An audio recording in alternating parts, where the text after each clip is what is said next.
Welcome, everyone, to another episode of the Fantasy Football Fanalists. This is Bradley Stalder.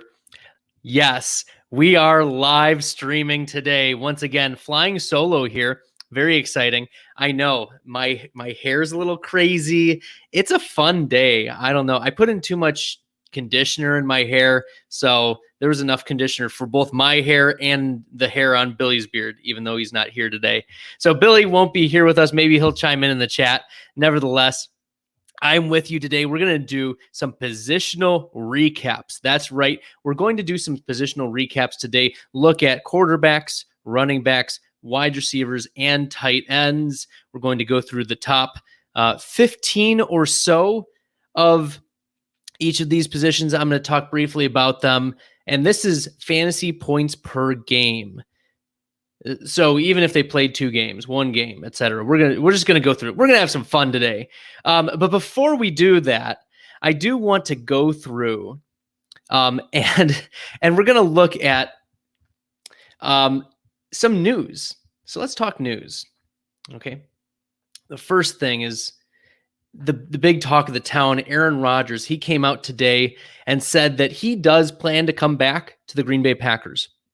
After a heartbreaking loss against the Tampa Bay Buccaneers, Aaron Rodgers was quoted after the game saying that he's uncertain about his future, and it seemed very wishy-washy. A lot was made of it immediately. Many of the feelings of hurt or the questions of uncertainty and the insecurity surrounding Aaron Rodgers and the Green Bay Packers resurfaced after such a tremendous season, being once again 13-3. But he came out today and said he plans to come back, even though you know how the NFL is as a business. Now, this announcement or this clarification came only minutes after Lindsey Theory of the LA Rams tweeted out about Los Angeles Rams GM Les Snead talking about Sean McVay and Jared Goff and the future of the franchise in LA. And of course, we know that Jared Goff is the franchise quarterback for the LA Rams, but this is once again not a vote of confidence for Jared Goff. Like, he's played well, and to get to the playoffs, the last few years, but missing out on the Super Bowl, not going far this year, there's certainly questions of, can they level up that position to get them to the next level? Because the Rams defense is excellent, one of the best in the NFL. So that's at least a storyline to raise our eyebrows at. I don't think there's anything materializing. There's not fire for that smoke yet, but we've got to keep that in mind here. Hey, surprise! It's the Super Bowl in a couple weeks. It's Tom Brady versus Patrick Mahomes. If you haven't heard, this is going to be great. This is what all of the talking heads have been waiting for all year. Tom Brady versus Patrick Mahomes, the old guard versus the new guard, right? Many time Super Bowl MVP winner versus Patrick Mahomes, most recently crowned champion. So it's going to be an exciting game in a couple weeks. Really excited. Billy and I are going to do a lot more preparation, ramping up for that. And we've got a special podcast in store for you. So check that out in a couple weeks. We'll release a Friday podcast. I'll give more details about that here by the end of the pod. We failed to neglect that Philip Rivers retired. Want to give a shout out to Philip Rivers. I think he's a Hall of Fame quarterback, and he certainly is a Hall of Fame character of a man. So I just wanted to take a moment, appreciation post for Philip Rivers. He didn't get a Super Bowl, gets the Dan Marino treatment. I think he's going to have to get in on his statistics, not on his playoff record, but neither here nor there. I think Philip Rivers is an extremely talented quarterback, showed it, and even when he wasn't his best, even when his arm was wobbly, a noodle arm, as Billy likes to call it, he still managed the Indianapolis Colts to the playoffs this year. So well done, Philip Rivers. Congratulations on your retirement. And now you can actually start your family. That's where I made a joke to Billy. He would normally be here. It's okay. Next on the news and notes for this week, last week today, Matthew Stafford. Matthew Stafford is put on the trade block by the Detroit Lions. And it seemed to be a mutual decision. Stafford's been with the team for 12 years now. They haven't won any playoff games. They haven't gone far. They haven't done what they've needed to do to be successful. And many people have thought that Stafford's career has been wasted so far. He is an MVP caliber type of talent, Hall of Fame type of talent, in my opinion, but he doesn't have the Hall of Fame playoff accolades that even Phillip Rivers had. Like, at least Phillip Rivers made it to the playoffs. Matthew Stafford not making it to the playoffs has really hurt his Hall of Fame career, and I think he needs to take almost the trajectory of another former Detroit player, Justin Verlander, who is an excellent pitcher for the Detroit Tigers, but had to move on to Houston to get his world championship ring.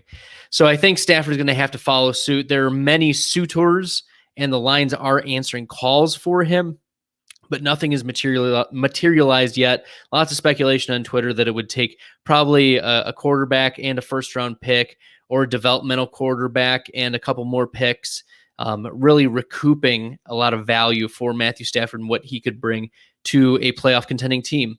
I know Billy, he really likes Matthew Stafford to the 49ers. I also think Matthew Stafford to the Indianapolis Colts, the New England Patriots, Washington football team. I think all of those teams could use a quarterback like Matthew Stafford to help level them up. I think he's a good enough decision maker. He's got the arm strength, and it would be intriguing if Kenny Golladay would leave in free agency to wherever Matthew Stafford would be traded. So additionally, and this is also on the docket, is Matthew Stafford's contract is very team friendly. So he's on the trade block. He's going to bring in a lot of assets because he doesn't cost a lot. So that's going to be something to think about, what teams are willing to splash in a quarterback needy market where there's expanded playoffs. And if you have an all-star quarterback and a good defense, you're in good shape. So we'll see where Stafford ends up. I really hope for the best for him. I live just outside of Detroit, so I hope that, for Stafford and seeing him play a lot more in the last few years, really hope the best for him and his family.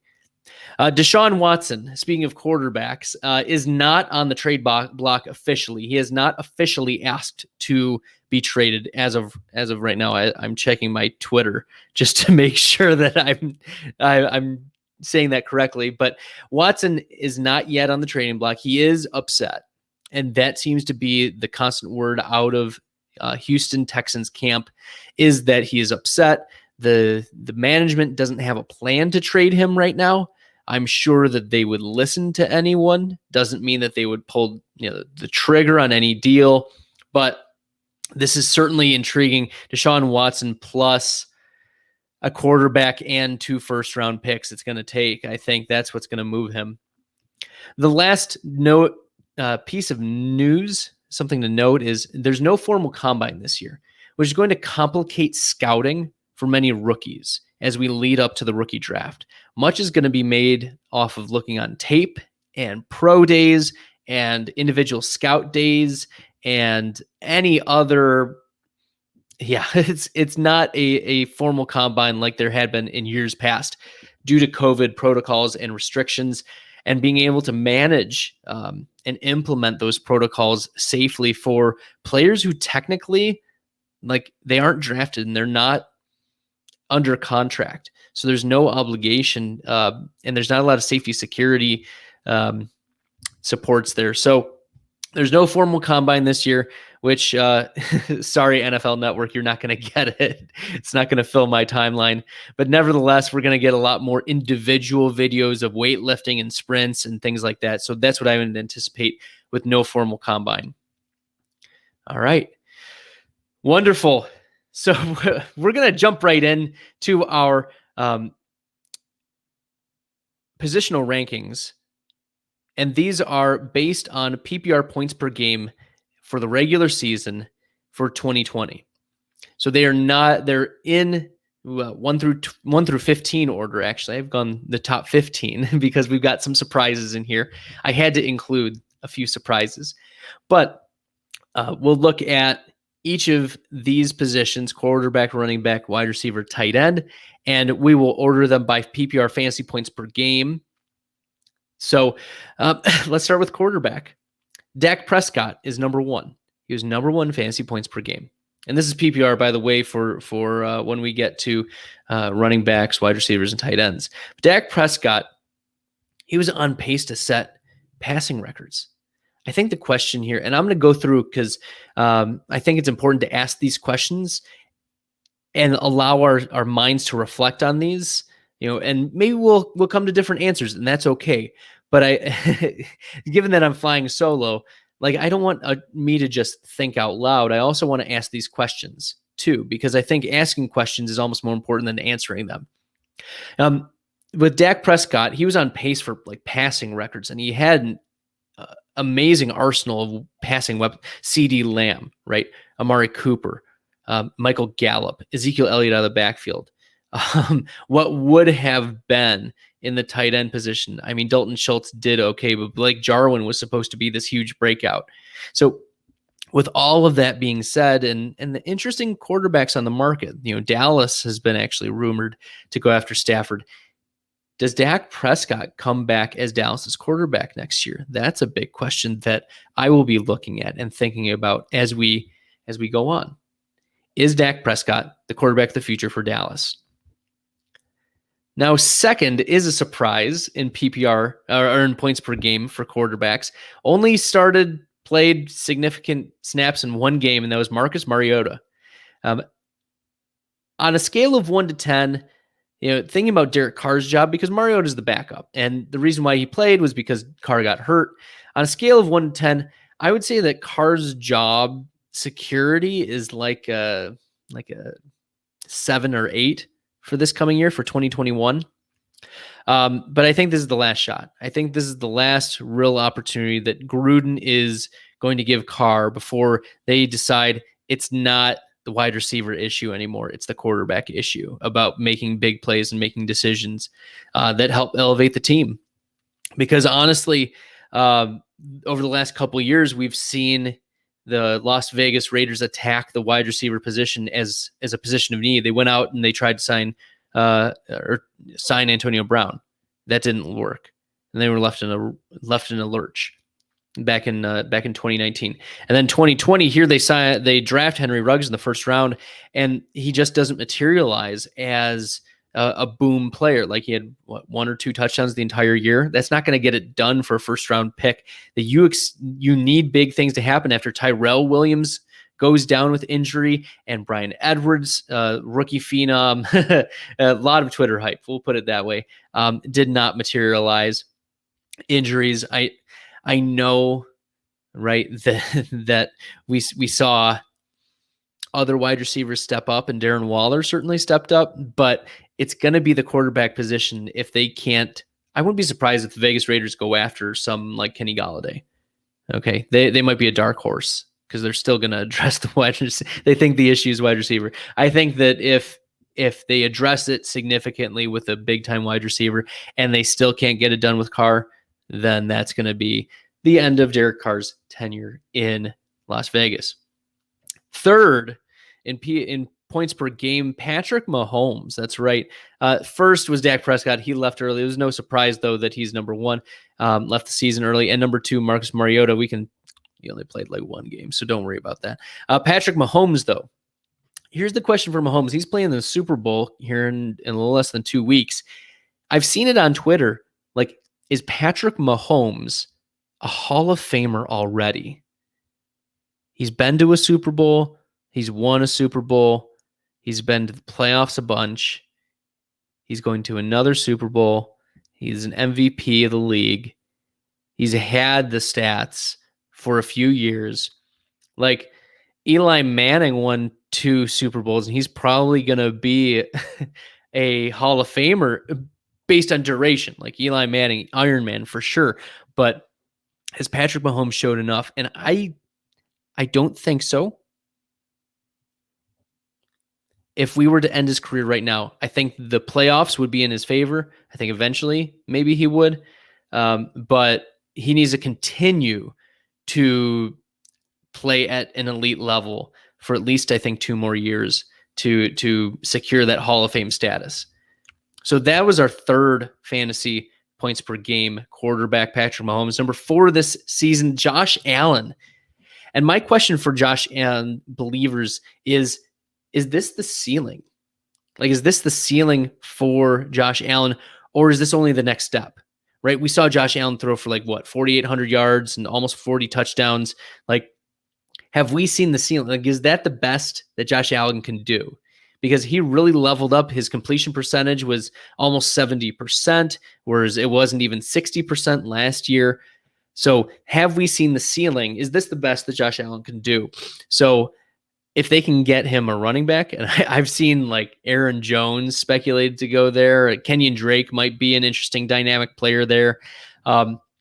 He needs a running back to keep defenses honest, really open up a lot of other things. We saw what Stephon Diggs would do in this offense and could do, and we'll talk about more about Diggs later. But Josh Allen, is this the best he can do? And I think the answer is it's close, but I think there's still one more step to go. 5th in fantasy points per game, Aaron Rodgers. I mentioned this at the beginning of the podcast. Aaron Rodgers said he intends to come back, and it is the general manager who said that Aaron Rodgers also the plan is for the team to bring him back too. But what do the Packers do this offseason to help support him? Is it the wide receiver or the defense that's a greater priority? They missed on Justin Jefferson. They missed on Brandon Ayuk. They missed on countless wide receivers who would have made a big difference. Think of Darnell Mooney even, right? On the Green Bay Packers being a difference maker. Instead, you're trusting Equanimeous St. Brown on a 2-point conversion in the playoffs. No, can't do that. Okay. So is the defense a greater priority? We saw the linebackers really struggle against teams. They failed to tackle. They couldn't do it for their lives. Hence why Billy called it the Swiss cheese defense for the Packers. They need 1 or 2 more pieces still to get to that Super Bowl win, not just to show up, but to win. Kyler Murray. Okay. We saw how DeAndre Hopkins' presence in this Arizona offense helped elevate Kyler Murray's, not just his passing, but also we saw him be more dynamic around the red zone. He was getting a lot of red zone rushes. He had double-digit rushing touchdowns. So seeing Kyler Murray break out, even though he was an easy prediction to break out, like Lamar Jackson. That's what many people. Who's the next Lamar Jackson for 2020? That many fantasy football analysts chose Kyler Murray. But I think it's hard to replicate double-digit touchdowns in an offense that's as dynamic as Arizona, right? They had Kenyon Drake. He's a respectable running back. As much as we may be frustrated by his fantasy output, he still put up points. He was a top 12 running back second half of the season. He was what you wanted. He was what you drafted him for in the second half of the season. DeAndre Hopkins, a great player. Christian Kirk, he can step up, I think, getting more targets if Larry Fitzgerald retires, and getting some passes to Dan Arnold wouldn't be too bad. But I think Kyler Murray, the question is there going to be is regression to the mean going to hurt Kyler Murray next year? And is he going to be are you buying high on Kyler Murray? That's I think a question going into next season for fantasy managers. Okay, Deshaun Watson. I think this is a question very simply, given the offseason speculation. I mentioned it earlier. Where does he go? Does he go to Miami? Does Miami trade Tua and a first-round pick and maybe some other pieces? It's possible. But I think it does depend on where he goes, to where that ceiling is. One of the reasons why Deshaun Watson was able to achieve such fantasy greatness was because he was in some negative game scripts. The defense for the Houston Texans was pretty bad. Death, taxes, and you can score touchdowns on the Texans defense. Okay. So Deshaun Watson, I think, would be a more efficient quarterback. I mean, his completion percentage is also always pretty good, and his yards are always there. But where does he go is going to tell us a little bit more about his ceiling, because his floor is very high given his rushing capability. Number 8 in fantasy points per game, Russell Wilson. Now, I'm concerned about Russell Wilson. I'm just going to put it out there.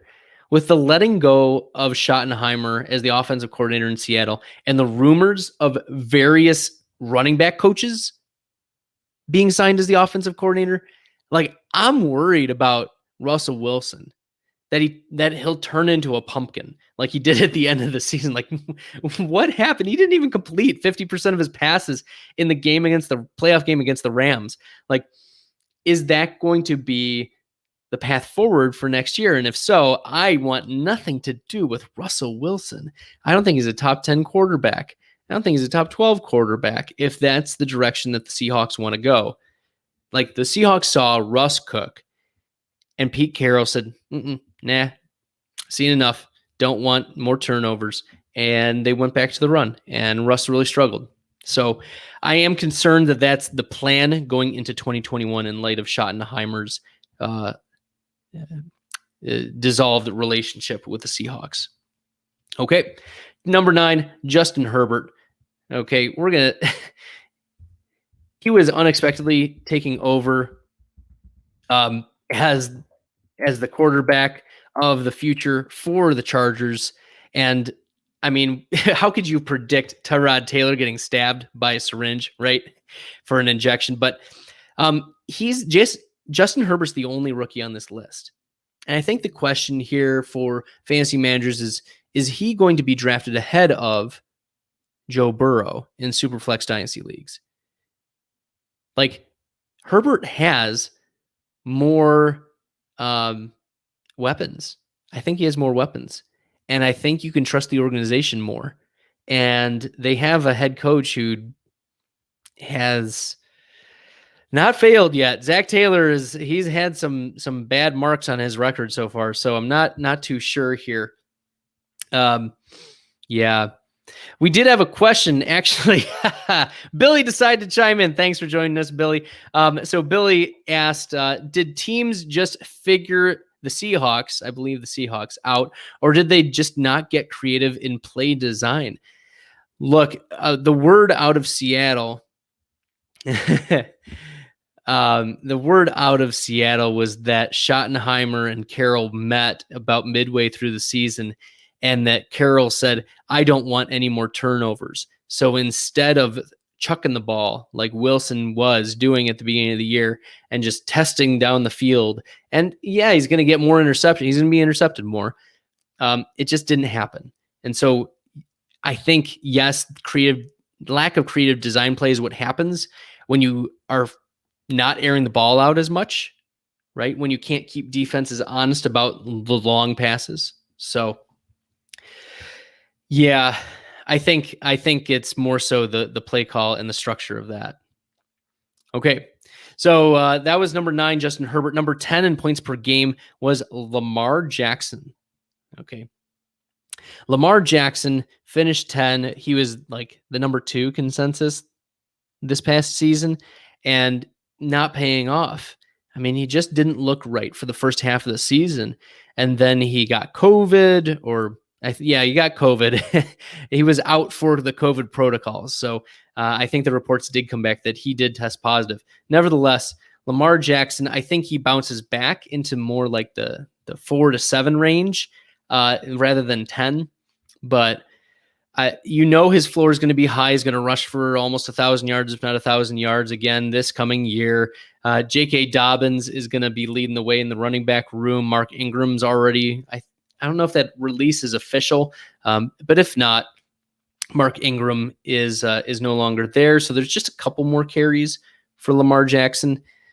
If he can maybe get that other wide receiver to complement Marquise Brown, maybe that's a Kenny Golladay location. Who knows? Like, we saw how the Bills leveled up an inaccurate quarterback like Josh Allen, and by bringing in an elite wide receiver to help make him better.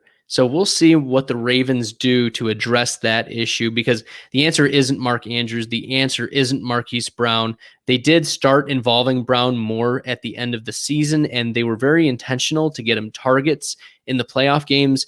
But I don't see Marquise Brown as the wide receiver one answer for the Baltimore Ravens. Number 11, Ryan Tannehill. Look, it's about time that we start giving Tannehill the due credit he deserves. He's a top 10 quarterback. He should be treated as such. Has he gotten the respect he deserves? I don't think so. He has some rushing capabilities. He's confident throwing the ball to one of my favorite players, A.J. Brown, and one of Billy's favorite players, Corey Davis. So Ryan Tannehill, he needs to be there. Number 12, fantasy points per game, Tom Brady. Look, Brady finished quarterback 12. It was more like quarterback 11 because of Mariota, whatever. But Tom Brady had an amazing season, like almost MVP caliber, like second tier MVP caliber season, 40 touchdowns. Like, you have to be in the MVP conversation if you throw for 40 touchdowns and your team goes to the Super Bowl, but he's not going to be. And he's not in consideration for barely top 10 because of his rushing. Like, Tom Brady doesn't rush. And he used to rush for touchdowns, like when he was in New England and they got close and everything. But how important is it to have a rushing quarterback? Like, you can't get a top 5 quarterback in the NFL for fantasy football if they don't have a rushing floor. And Tom Brady doesn't have that, despite having 40 passing touchdowns. So, yeah, Tom Brady, I think he's stuck in this nebulous back end quarterback one until he retires, because he has Evans and Godwin and Antonio Brown. By the way, and there's talk out of Tampa that Antonio Brown will return for next season. Endeared himself to the coaches. Number 13 for quarterbacks, Kirk Cousins.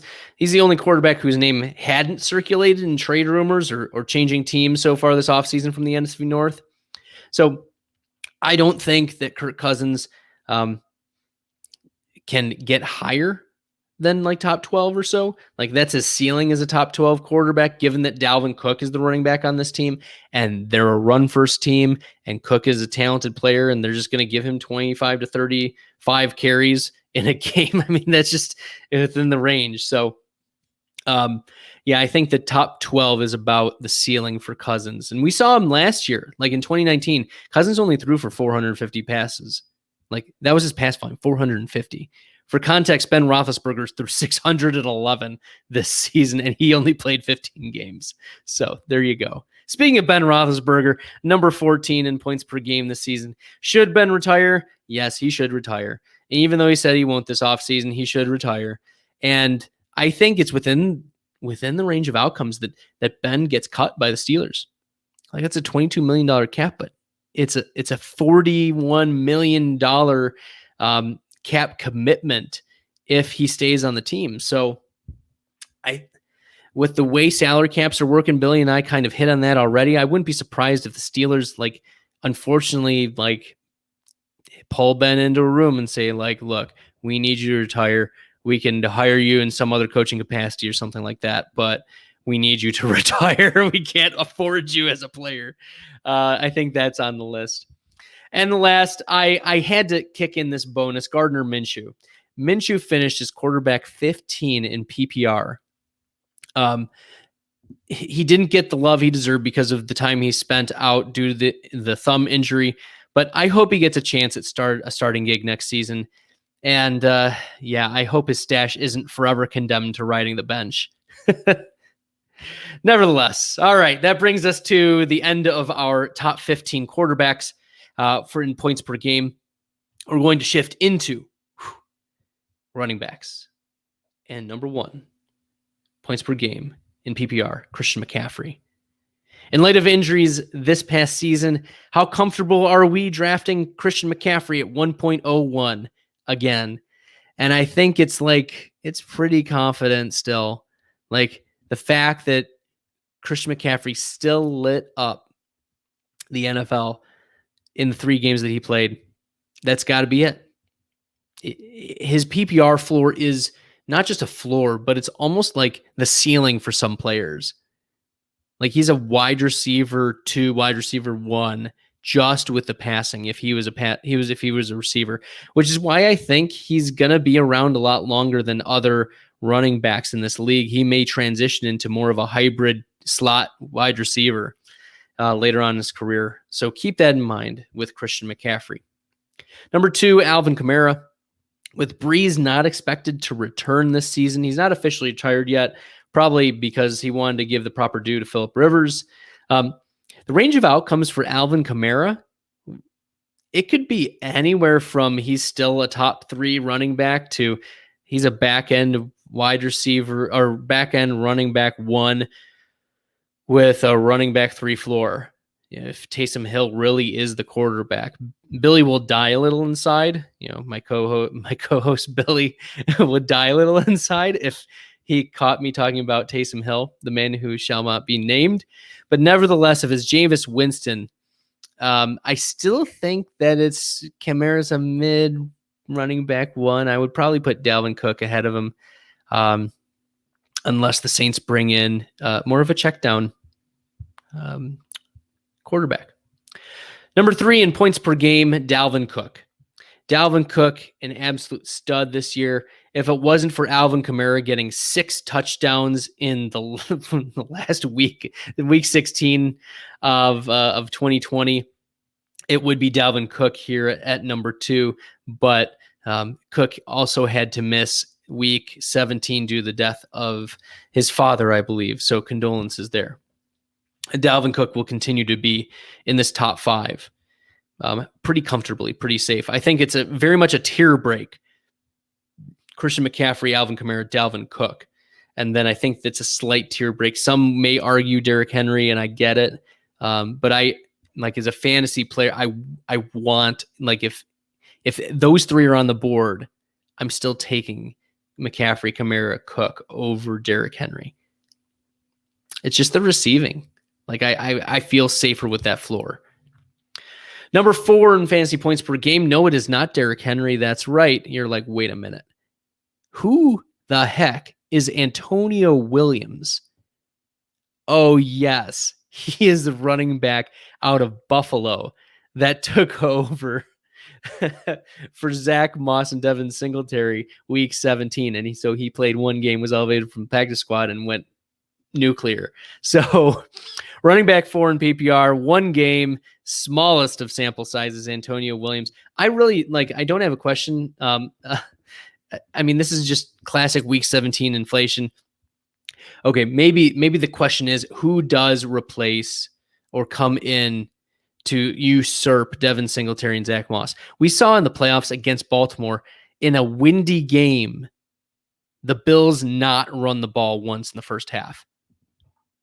Look, I get passing is your strength, but you got to keep the defenses honest, and that just didn't do it. So I would see Aaron Jones, as I said, Kenyon Drake, possibly. I don't know if Chris Carson would be the right fit. I don't think it is, but nevertheless, maybe Antonio Williams. Just throwing it out there. I'm not seriously taking that, but nevertheless, we'll get to Derrick Henry. The big dog is once against the centerpiece of the Tennessee offense. He finished as legitimately the running back 4 in PPR. He's a stud. He's signed to a long-term contract. He runs safely. He doesn't make so many jukes and cuts. He just plows people over, which is, like Jerome Bettis. You can afford to have a longer career with that type of running style. So I think that Derrick Henry is pretty comfortably in the second tier, leading the second tier of running backs, in the same breath as Jonathan Taylor and Nick Chubb. I think that's the second tier of I'm comfortable with them as a running back 1 still. Now, Aaron Jones, I've mentioned it a bunch of times. He's the running back 6 on the season. Where does Jones play next season? Probably not Green Bay. We saw enough flashes, I think, from A.J. Dillon, and Jamal Williams is a free agent as well. So I could see A.J. Dillon being a player that takes over the running back 1 position on this team, and it's Jamal Williams elsewhere. It's Aaron Jones elsewhere. Jamal Williams might be a speculative add if you want some deeper running back consideration. It depends on where he lands, but I really like Aaron Jones' talent, and if he can find the right spot, there's going to be a lot of Twitter excitement about that for sure. Number 7 in fantasy points per game, James Robinson. And here's to you, James Robinson. Now, my question for James Robinson, and many have commented on Twitter about this, does Jacksonville intentionally address the running back situation, even as a change of pace to Robinson? Like, are they going to bring someone else in? And I think the answer is yes. But I think Jacksonville really did like what Robinson did. Now, we're taking all of this with a grain of salt because we have no idea what Urban Meyer has done in scouting James Robinson and scouting how this team is done and watched film and then game planned. I have no idea. It is a real wild card with a new head coach, a rookie undrafted free agent who did show out, but then got injured. And you wonder if it's just injuries that pile up and pile up. And is James Robinson the type of running back that can last for 16 games? Maybe a change of pace would help. The heavy usage at the beginning of the year was unparalleled. That's why he was, in the top 5 pretty comfortably for most of the season. Next up, David Montgomery. And my question here was, how much do we trust Montgomery? David Montgomery is a top 10 running back, and I want nothing to do with the Bears. Look, I don't know who their quarterback's going to be. I don't know who their wide receiver one's going to be. I don't know if Tariq Cohen is going to be back in the same shape that he was in previous seasons. And that's why David Montgomery is up here. He was getting all the passing, the dump offs, the stupid little Mitch Trubisky is in trouble or Nick Foles is in trouble. Doink, doink, doink. And he'd get 5 points just from all the receptions he would get that would go 7 yards, total. So I don't trust Montgomery as a top 10 running back. I think he's more like a middle of the pack running back too. But even then, I don't like it. I need more clarity in the situation. And I think David Montgomery is one of the most overhyped running backs on this list, based on where he's ranked. I think he's overrated in being running back 8. Yeah, and there's no reason that David Montgomery should be ahead of Nick Chubb on any list, except in alphabetical order by first name. Nick Chubb missed 4 games this season, and still he beasted. So how much confidence do I have that Chubb and Hunt can continue to coexist the way they did? I'm pretty comfortable with it. We saw with our own eyes from the film, Chubb and Hunt really pull their own weight and be used comfortably in running situations. Chubb got more comfortable near the end of the season with passing down work again, where Hunt was taking most of that earlier in the season. And then, I don't know, it started to become a little bizarre usage in the playoff game against the Chiefs. Billy and I talked about not using Kareem Hunt at all against the Chiefs in the first half. Strange, but nevertheless, I think that they'll figure it out. Nick Chubb at number 9. Jonathan Taylor, running back 10 in points per game. He had a real tough start in middle part of the year, and then he had the strength of schedule, juicy matchups near the end. Do I trust Taylor's performance? Not necessarily the performance. I mean, I like the stats for sure. I'm a stats guy. I'm a numbers guy. But what I trust is his confidence. I trust that Jonathan Taylor, especially a rookie running back who he was not expected to take over the starting gig. Remember, Marlon Mack started the year and then messed up his Achilles. So it was Jonathan Taylor unexpectedly. He wasn't taking all the first team snaps at the beginning of the year. And then it was a rotation through Nyheim Hines and Jordan Wilkins. So how much do I trust Taylor's performance? I think he's a back end running back 1 still for next year. I think that's the right spot for him. Anything higher than that, I think, is a little optimistic, given that I do think that Indy brings in another back. I think they either feature Jordan Wilkins more and let Marlon Mack go, or they re-sign Marlon Mack on a cheap contract, still a change of pace. I think it is the Jonathan Taylor show. I just don't think it's a monopoly. 11th in running back points per game, Joe Mixon. And look, I got a lot of flack this past offseason about how I didn't think Joe Mixon was going to be a top 12 running back, right? And he is points per game, number 11. And the injury, like I was concerned about him not performing, but it came to fruition because of an injury, right? So is Joe Mixon a top 10 running back anymore? I think he's fringe. I think I was convinced by his usage in the pass game that he's got at least a little bit more of a PPR floor if Joe Burrow is the quarterback. But if Cincinnati starts 2021, Joe Burrow not quarterbacking, then I'm still concerned about Joe Mixon breaking into that top 12.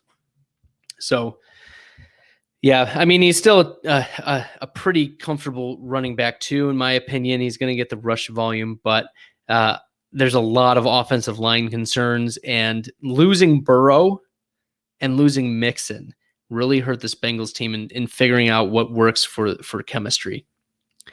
Number 12 in points per game, Austin Eckler. I can't think of a higher floor running back in this tier than Eckler. And I really like how the Chargers have really surrounded themselves. The Chargers have really surrounded themselves with a lot of talent. Like, I know Hunter Henry is going to be a free agent, but Keenan Allen is there. Mike Williams, right? We'll see what happens with Mike Williams. There's a lot of young speculative Teron Johnson. There's a lot of Jalen Guyton, right? Just throwing out some names here who flashed a little bit here and there throughout the season for Justin Herbert. But anyone with Herbert on the team, I think Herbert trusts Eckler, and that's all you need in a pass-catching running back is a quarterback who is willing to dump it off or pass it to their running back. Number 13 in points per game. Ooh, I love this one. Myles Gaskin. Myles Gaskin finished as PPR running back 13. He did miss some time with injuries, and he didn't claim the job right away. Is Myles Gaskin the running back of the future in Miami? And I think the question is yes, until proven otherwise. Gaskin showed that he's a capable pass catcher. He is a capable rusher, and that they're trusting him. When it was Salvin Ahmed or Myles Gaskin, they gave the ball to Myles Gaskin. That's all you need to know. It's going to be the Myles Gaskin show. Jordan Howard isn't there. Matt Breida was an afterthought. So, we should not underrate Myles Gaskin in his role for next year. He might be a nice little buy low if you're trying to buy him on the cheap, or if someone's scared of the Miami Dolphins bringing in another running back. Okay, running back 14, Chris Carson. Is Carson the most likely running back to return to his own team? I think so.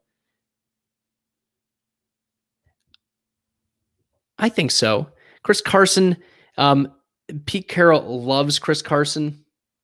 He loves Chris Carson. He loves him. He played him over Rashad Penny, if that tells you anything. So I could see Chris Carson staying in Seattle, them recommitting to the run, especially with concerns about Rashad Penny. Like, he just didn't look himself at the end of the year.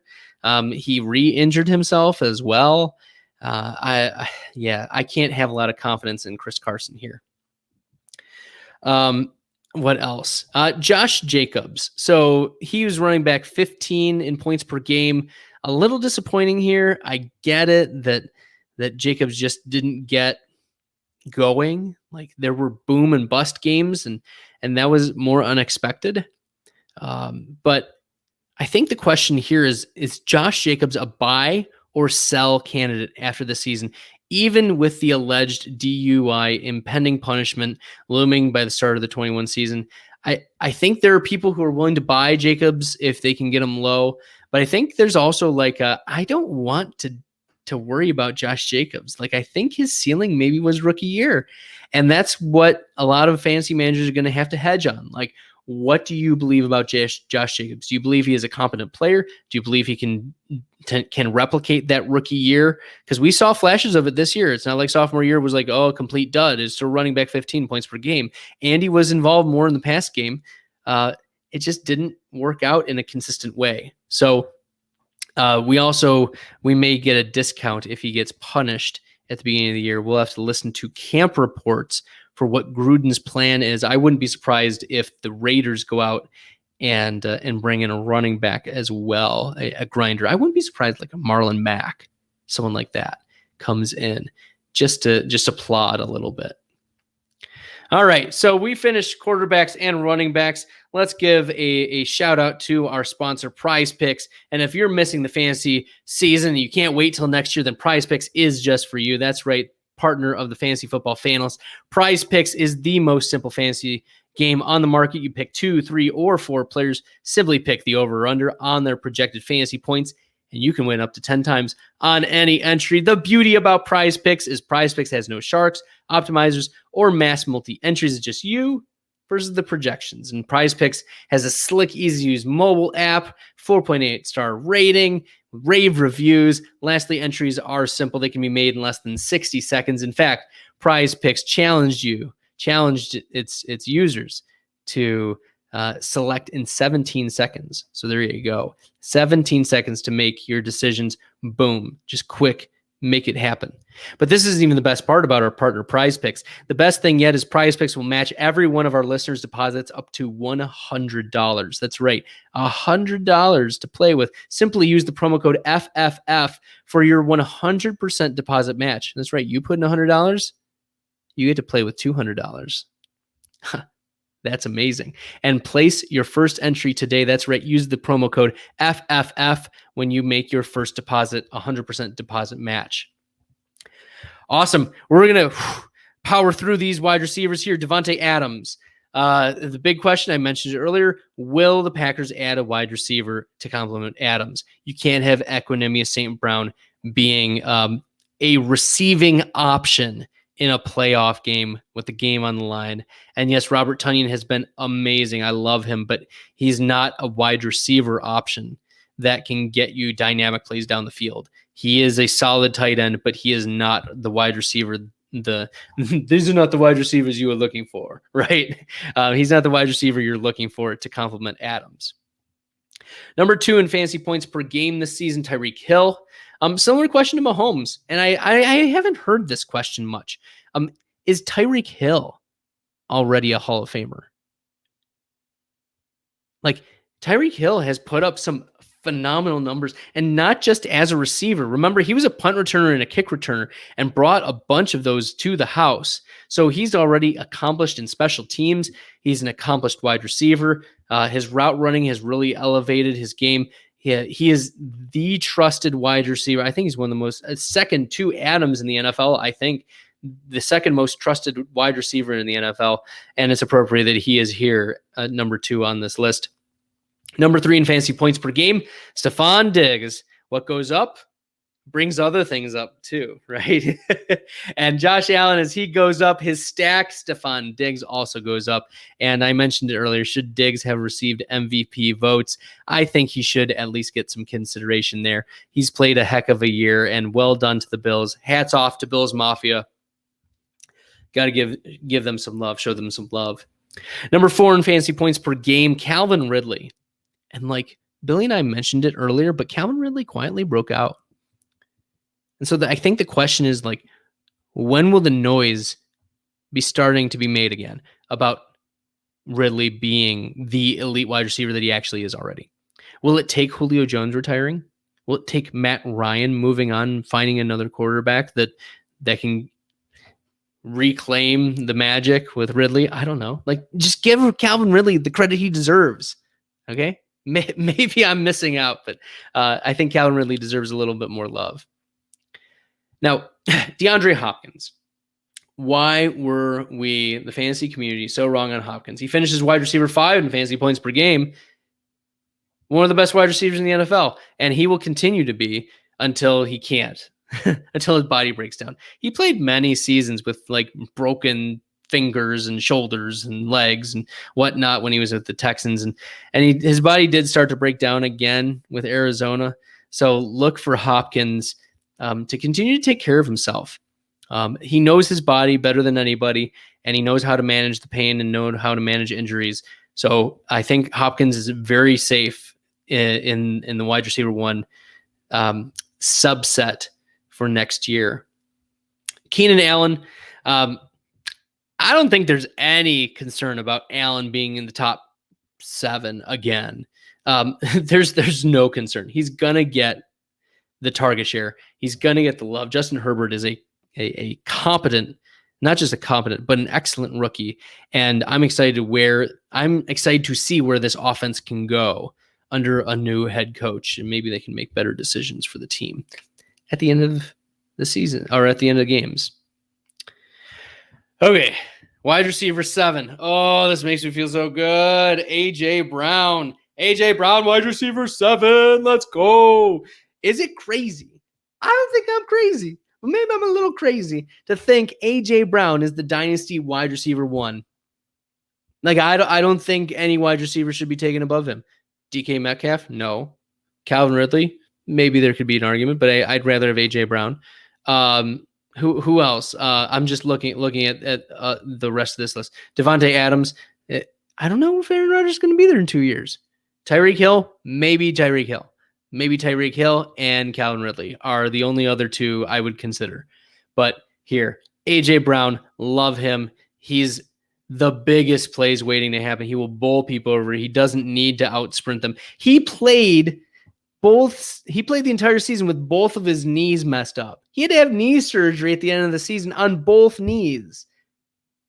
He was told by his trainers that he was not going to play after week 1.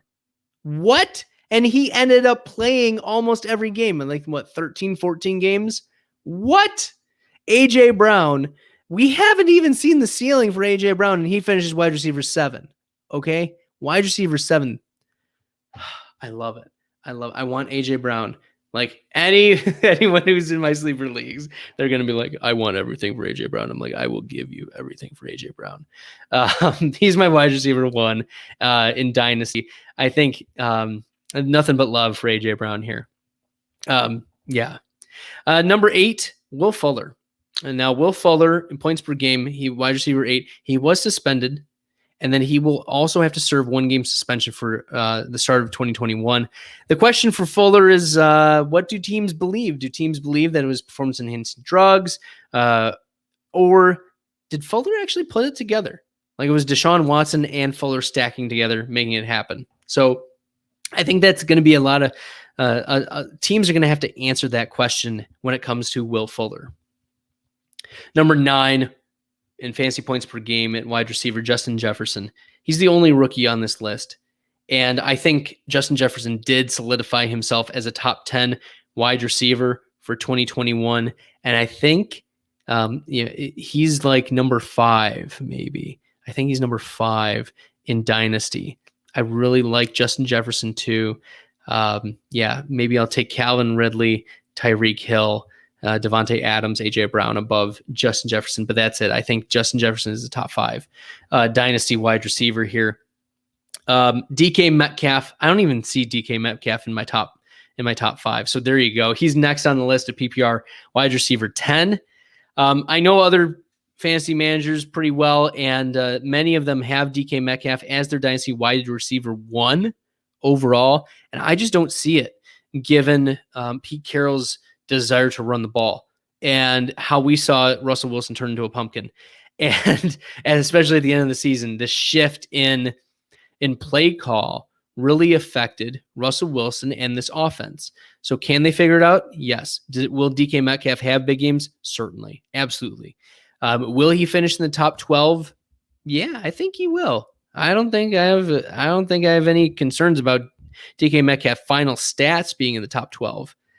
But for him to be a trusted person, a trusted wide receiver on a week-to-week basis, can't do it. Same with Tyler Lockett, who finishes 12. Okay, so it actually goes Viking, Seahawk, Viking, Seahawk. Adam Thielen is sandwiched in there at 11. I don't know how many more years Adam Thielen has left. Thielen had a couple of good games, but most of his fantasy production, a significant amount, was touchdowns. So we'll see if Irv Smith can level up. We'll see if Thielen loses a step and maybe isn't as dynamic. He has in 2019 those injuries that many were concerned about. I'm glad that Thielen showed that he's still a top 12, but most of that was touchdown dependency. So we hit on those. Number 13, Allen Robinson. He's a big time free agent. him and Chris Godwin, who's 15th in points per game. I mean, Kenny Golladay should be on this list. He's a big-time free agent. He should be in the top 15, but he's not. Look, I'm just going to put this out there. Was the Bears the worst place he could have been to produce for fantasy? And I think the answer is pretty close to yes.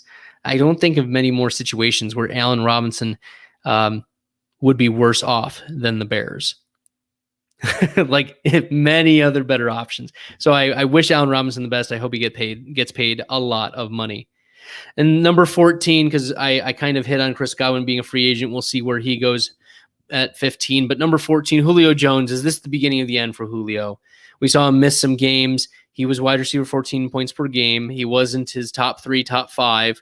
I mean, top 14 is nothing to spit at. But Julio Jones, is this the beginning of the end? Is this starting to become the AJ Green descent? So I can see him being a redraft target for people who don't value him enough. But I don't want anything to do with him in Dynasty. All right. Last position, we're going to talk about tight ends. And we're going to start off with number 1 tight end, points per game, Travis Kelce. And he's been that way for 5 straight years. So give me a reason why Kelce shouldn't be the first tight end off the board. I don't see any. Do you? Yeah, I don't think so either. Now, number 2, Darren Waller. He was number 2 in points per game in a PPR basis for tight ends. Will Las Vegas bring in a significant wide receiver? They tried 2 years ago with Antonio Brown. They tried last year with Henry Ruggs, and it just didn't stick. So Darren Waller, will Las Vegas bring in that significant wide receiver to take away some targets? Because Waller's targets actually went up, and he was used a lot more in the red zone. So I really like Darren Waller. He's a solid play. George Kittle. Is Kittle the dynasty tight end 2, or is it like a tier break? I think that's the question. I think he's right there, right behind Kelce. I think your preference with Waller, whoever you prefer. I do think Andrews is a slight step down at number 4 in points per game, but I think Kittle, that's going to be the question, is injuries. Can he prove that he can stay healthy or play the majority of games? So I think we'll have to pick Billy's brain more for that question. But yeah, tight end 2 in Dynasty. Whew. Maybe there's some Hawkinson love. We'll talk about Hawkinson in a little bit. But for number 4, fantasy points per game, Mark Andrews. I want to know, why did this feel like a bad season for Mark Andrews? He finishes like tight end 4. So not like bad. He didn't finish down by, I don't even know, Eric Ebron, Rob Gronkowski down there. Like, he didn't finish poorly. Finished tight end 4. It just felt bad. Probably because Lamar Jackson didn't feel good. Number 5 in tight end fantasy points per game, still CJ Uzomah, right? We talked about him at the mid-year podcast. He had 2 decent weeks, but he left week 2 with an Achilles injury. And that's difficult to rebound from. He has 1 year left on his contract. I think this is more of a question of Joe Burrow. What pieces of this offense are most trustworthy? And I think Mixon, I think Boyd, I think T. Higgins. Okay, those are the most trustworthy. Robert Tonyan finishes as top 5 legitimate. Like we take out Uzomah, but Tonyan finished 6 if you include Uzomah. Look, Tonyan is a touchdown maker, and he's Aaron Rodgers' guy. That's all you need to know. With Rodgers, it's trust, and it's Devontae Adams and then Robert Tonyan. Looking at the rest of the guys on this list, maybe I'd take Hawkinson, Logan Thomas, Hunter Henry over them in Dynasty. But really, Tonyan's touchdowns are delicious, and I want all in on those Robert Tonyan touchdowns. Number 7, TJ Hawkinson. Now, I love Hawk, and I know Billy really loves Hawk. But with Stafford on the way out, like the big question for TJ Hawkinson this offseason and going into fantasy drafts for this year is, how does Stafford being not in Detroit impact Hawkinson's dynasty prospects? Is it going to delay or stunt his growth as a tight end? I think those are legitimate questions that I'm going to need more answers for before I have confidence drafting Hawkinson as like a tight end 3 or tight end 4 in dynasty drafts. Logan Thomas. He really came on. He showed up in the target category, but did Logan Thomas show enough to trust his talent as a top 10 tight end for 2021? And I think top 10, yeah, he's going to get there. He's there. I think it's a little inflated by the targets with Alex Smith, and it depends on who Washington brings in a wide receiver. There's been speculation about Washington getting Stafford and Galladay to pair up, and at that point, yeah, it's going to be Galladay and McLaurin, and then Logan Thomas. I'm just throwing it out there, just speculation, but I think Logan Thomas did establish himself as a reliable tight end, maybe a back end career Greg Olsen type. Okay, so back end tight end one. But we'll see. We'll see what Thomas can do. Thomas is also old. He's 29 relative to like Hawkinson, who is like, what, 23, 24. So much older. He was a former quarterback. Love me some Logan Thomas, but I don't think he's like a top 5. Okay. Mike Gesicki, once again, pops into the top 10. He's number 9 in tight end points per game. And look, I think he's already broken out. And he broke out last year. He didn't break out in 2020. He broke out in 2019. But maybe we haven't seen everything yet. So if Deshaun Watson shows up and Gesicki's running big tight end out of the slot, like big slot wide receiver sort of plays, like Rob Gronkowski type, that's dangerous. So Mike Gesicki might be a buy low. I don't know if I'm even saying that right, but he might be a buy low, and he's already a tight end 9 for this year. Yeah, because if Deshaun Watson can come there, or if Tua can level up, that's a dangerous spot to be in with only Preston Williams and Devontae Parker signed as significant wide receiver pieces. Dallas Goedert, tight end 10. He really produced with Ertz out. The question is, will Ertz return, and will the Eagles maintain their dysfunction from 2020 going into this season? Or will they start to get it together? There's a lot of questions about the Eagles, and Dallas Goedert is not the most important question on this team. So he'll comfortably be in the top 12 conversation for sure, but a lot depends on what the other receiving options show up to be. Alshon Jeffrey, Zach Ertz, etc. Yeah, that's Dallas Goedert. That's the Eagles. Not sure. There's a lot of questions that need to be answered. Tight end 11, Hunter Henry. He's a free agent, and I think there are a lot of teams who do need good tight ends, good solid tight ends. Hunter Henry proved that he could stay healthy for a whole season and that he could be a solid producer. I mean, Justin Herbert's going to go to his number 1 and number 2 looks and even number 3 looks before Hunter Henry. So I wouldn't be surprised if maybe Donald Parham is an interesting deep sleep tight end add this offseason if Hunter Henry leaves. So Billy, I'm putting one up, just noting, so we can start our board for next season already. Deep cut of the week, Donald Parham. So just keep your eyes out for that. Number 12, Noah Fant. And I know that Billy loves Noah Fant too, but Jerry Jeudy, Courtland Sutton, KJ Hamler, and Tim Patrick are in the pecking order comparable to or ahead of Noah Fant. And I think Fant is condemned to mediocrity in the state that the Broncos are in right now due to volume that he has to share with the other wide receivers and quarterback talent. I don't think Drew Lock is that good of a quarterback. So I know Noah Fant's a really talented tight end. I think talent eventually wins out, but not in this circumstance. There's not enough pass volume to go around, and I don't think that that Drew Lock is talented enough. If Denver can get their hands on another quarterback, I think they would do that in a heartbeat. Number 13, Eric Ebron. How much of Ebron actually being here is due to Big Ben's pass volume, and I think it's pretty significant. When Ben throws for over 600 passes in 15 games, you're going to see wide receivers and tight ends, their PPR floors raise and raise and raise. And Ebron did not deserve to be in this list, but here he is. He gets a couple touchdowns, and he's targeted a lot. He also drops a lot. He led the tight end position in drops. So that's all you need to know. He's not that good of a tight end. I mean, he's top 13 fantasy points per game, but that was due to pass volume, and I don't anticipate that replicating.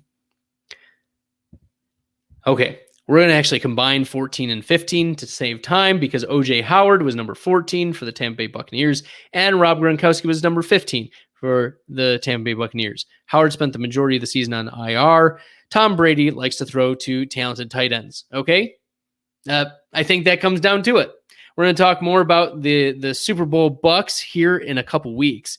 But this is just a reminder that before we end the show tonight, I wanted to just put it in your brains, set your calendars, put it in your calendar reminder. Hey, Siri, hey, Alexa, put a reminder in your phone that on February 5th, we are going to have a live show. That's right. For all those fantasy football diehards out there, Bob Harris from Sirius XM Radio will be joining the Fantasy Football Fanalists live show. That's right, February 5th for our Super Bowl weekend podcast. That's right, you heard correctly. Bob Harris from the Football Diehards, the ultimate game for the ultimate podcaster. It's going to be so exciting. Billy has been elated about this for weeks. So I'm so happy that that we're able to have Bob Harris come on, and we'll have a good time. Love to have y'all stream in and join in. Thank you for listening and watching our top 15 positional recap. Make sure to follow us on Twitter at FFFanalists. You can follow me, Bradley Stalder, at FFStalder on Twitter. You can follow my co-host, Billy Muzio, at FFMuzio. That's a new handle for him, by the way. Just throwing that out there. It's a new handle. And you can find us on Facebook at the Fantasy Football Fanalists. So please subscribe to our Twitch, YouTube channels. You can also simply go to our website. You can share out on the socials. We've got social buttons. Billy's been hustling about this website. I'll tell you what, like, I have to give all of the props in the world to Billy because he's taken this website, and you're going to be really impressed when you go to the website, www.fffanalist.com. You'll start to see articles populating over the next couple weeks. You're going to see more rankings posted. Our way too early rankings are going to come here within the next week or so, and we'll be filling with content as the rookie drafts start happening. We're going to fill that content. We're going to keep pushing out podcasts. Really excited, live streams, everything. It's going to be so exciting. There's a lot of other work that's done on the website. I'm so proud of everyone who's contributed, and I want to say thank you.